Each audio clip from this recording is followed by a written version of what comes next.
Hello mga idol. No, maayong adlaw sa tanan. O congratulations di ay gahapon.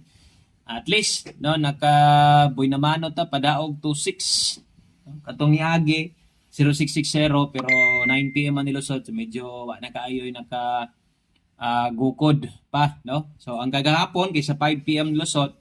So congratulations ni daog target gyud ang 26 no.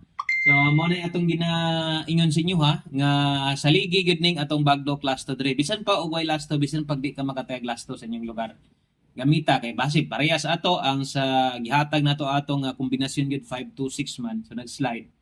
So kung wa ka kaabot dito sa main channel dire ra kagatan-awan basin ganahan ka no sa last to kay manarget lagi pod or bisag rambolito.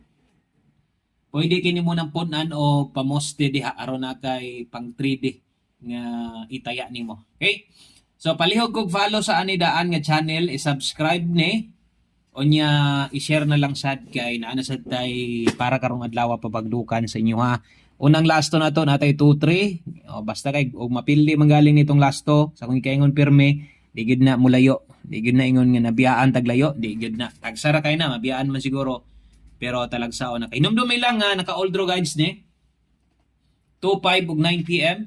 Pwedeng balikon kay kung mo focus kag last to maka-focus mong gyud ani kay kuan ra man ni no kining kas-ara man ning upload na to para sa inyo ha. So 2325 dayon ang next na to natay 84 unya ang ika-upat o ang atong ulahi mo na nimo kompleto. So bali-bali gud po da basig di po ka mag 3-2 or 4-8 or 5-2 bisag G5 lang.